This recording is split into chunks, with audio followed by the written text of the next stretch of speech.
Ouais, salut beau gosse, salut belle gosse. Alors les amis, j'espère que vous allez bien, j'espère surtout que vous êtes en forme. Il commence à faire un peu froid dehors, il y a le vent, c'est un peu la tempête, la pluie qui va nous mouiller un peu le dessus du crâne, ça fait toujours du bien. Et puis j'étais en train de conduire, j'étais dans ma petite voiture, tu vois, je roulais à 140 sur la voie rapide, normal comme toujours. Et puis soudain, il y a quelqu'un qui faisait du stop, il avait un masque de hockey, il avait même une machette sur le dos. C'est pas une histoire qui est très subtile, tout cela pour vous dire qu'on va parler de Vendredi 13.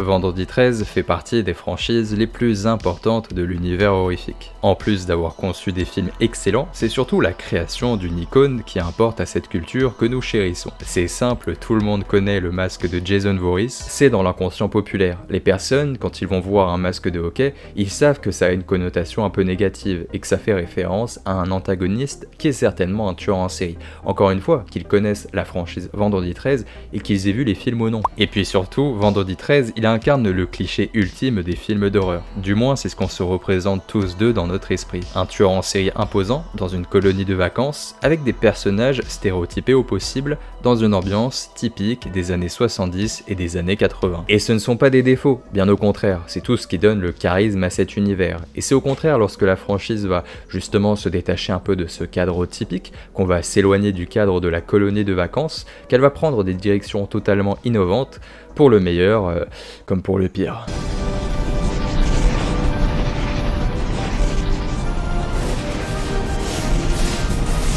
Ouais, je sais pas quoi vous dire. Parfois les choses vont beaucoup trop loin pour notre simple esprit. Je préfère largement voir Jason se balader à Manhattan. Et voilà, ça c'est de la culture, ça c'est incroyable. Mais si nous évoquons la franchise aujourd'hui, ce n'est pas simplement pour vous dévoiler mon amour pour celle-ci. Si bien que ces derniers temps, nous avons tout un tas de rumeurs autour d'un hypothétique retour de la franchise. Un hypothétique retour de la franchise. Elle est plutôt classe cette phrase. Eh bien non, ce n'est pas du tout un retour qui est hypothétique ou qui est hasardeux. Elle est bel et bien de retour la franchise de Vendredi 13 avec une série qui se nomme de façon très sobre, mais également de façon très classe, Crystal Lake, et qui va être une sorte de préquel au premier opus de Vendredi 13. Et c'est à partir de là que nous avons plusieurs théories. Il est possible que la série aborde la jeunesse de Jason avec sa mère Pamela Voorhees, menant alors jusqu'à l'incident où Jason est décédé dans le lac, où on aurait alors quelque chose qui ressemble dans l'idée à la série Bates Motel, avec une relation tumultueuse entre Jason et sa mère, montrant qu'il y a déjà des signes inquiétants qui s'échappent de ces individus. Le problème étant qu'il n'est fait à aucun moment dans la franchise mention de précédents meurtres qui se seraient déroulés bien avant le premier opus de Vendredi 13. Et c'est là où nous arrivons à la deuxième théorie. Jason décède dans le lac en 1957. Le premier Vendredi 13 se déroule quant à lui en 1979. Ils peuvent alors très bien exploiter ce qui se déroule entre ces deux périodes en faisant de Pamela Voorhees le personnage principal qui essaye de faire le deuil de son fils, aboutissant alors progressivement à un comportement de plus en plus dangereux, créant ainsi un lien plutôt logique vers le premier opus. On pourrait même potentiellement imaginer des séquences où on voit carrément Jason Voorhees. Certains fans imaginent également qu'on pourrait reculer encore plus loin dans la temporalité et aller carrément dans des décennies comme le XVIIe siècle ou même le XVIIIe siècle. Tout simplement parce que ça a toujours été dit dans la franchise que Crystal Lake est une terre maudite. Et donc voilà, il y aurait moyen d'exploiter ce caractère maudit, cette forme d'origine du mal. Pourquoi il y a une sorte de démon qui se dissimule dans les terres de Crystal Lake? On pourrait carrément imaginer une période beaucoup plus ancestrale, avoir quelque chose de beaucoup plus naturel, avec une tribu, quelque chose qui passe par des rituels, etc. Tu as compris l'idée, plus de magie, plus de fantastique, mais alors ça je suis pas sûr que ça plaise aux fans. Malgré les inquiétudes du fait que c'est un préquel, les différentes possibilités narratives pour cette série sont plutôt encourageantes. Et au moins il y a la possibilité d'apporter vraiment quelque chose de différent à la saga. Ça ne va pas forcément plaire aux fans de Vendredi 13, qui souhaitent avant tout revoir Jason avec son masque de hockey, mais je suis convaincu qu'une nouvelle direction pourrait vraiment faire du bien à la saga. Et puis malgré tout, quoi qu'il se produise avec cette série, qu'elle soit bonne, qu'elle soit mauvaise, eh bien ça fait quand même du bien de voir que l'univers de Jason Voorhees, que Vendredi 13, n'est plus séparé sous deux droits d'auteur. C'est notamment pour cela que le jeu vidéo Vendredi 13, il a eu son contenu qui a été progressivement annulé au fur et à mesure des saisons, parce qu'il y avait justement ces problèmes de droits d'auteur, et c'était la même chose pour les films, c'est pour ça qu'on n'a pas eu de retour depuis très longtemps de Jason. Là il y a eu le procès qui s'est déroulé en 2021, et donc là t'as plus de personnalités qui possèdent les droits sur la franchise, mais tu en as seulement qu'une seule il me semble. Mais en dehors des informations que nous disposons sur cette série, supposons que nous soyons dans dans une réalité extrêmement positive et que tout va bien dans le monde. Supposons donc que Vendredi 13 fasse son grand retour avec Jason au cinéma avec un nouveau long métrage.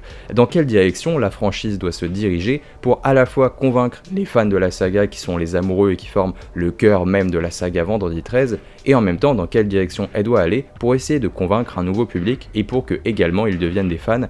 Et bien là on va totalement théoriser et je vais vous donner mon interprétation de la direction que doit prendre, en tout cas je pense sincèrement, Vendredi 13 à l'avenir. Et je pense sincèrement que l'ambiance rétro, c'est-à-dire l'ambiance des années 70 et des années 80, eh bien elle doit absolument être conservée si la franchise revenait un jour. Ce qui serait complètement bénéfique et participerait au charme d'un hypothétique retour de Vendredi 13. Une colonie de vacances, des bombers, ou encore un bandana autour du crâne, même le feu de camp où on se raconte des histoires un peu sordides de la nuit. En fait, tout ce qui fourmille les stéréotypes de cet univers et les stéréotypes de cette époque, eh bien cela pourrait être un avantage pour vraiment créer de la popularité et donc de l'appréciation autour de Vendredi 13. Il y a qu'à voir les séries comme Fear Street qui était sortie sur Netflix, qui a été extrêmement populaire et qui dressait vraiment un portrait stéréotypé de ce genre d'ambiance, et évidemment la plus connue qui a vraiment popularisé la chose, Stranger Things. Stranger Things, c'est la version idéalisée des années 80, ce qui permet à la fois de parler à cette génération, tout en faisant en sorte que cela plaise aux nouvelles générations qui sont fascinées par cette période. Les gens ils adorent le passé, mais moi j'y peux rien les amis. De même qu'il y a plusieurs mois, nous avons eu un fan film qui imaginait un Vendredi 13 sous un Crystal Lake enneigé. Il serait alors intéressant de plonger dans une saison hivernale, où la colonie de vacances céderait sa place aux vacances d'hiver. Un simple changement d'ambiance permet vraiment de renouveler tout simplement l'ambiance et la direction,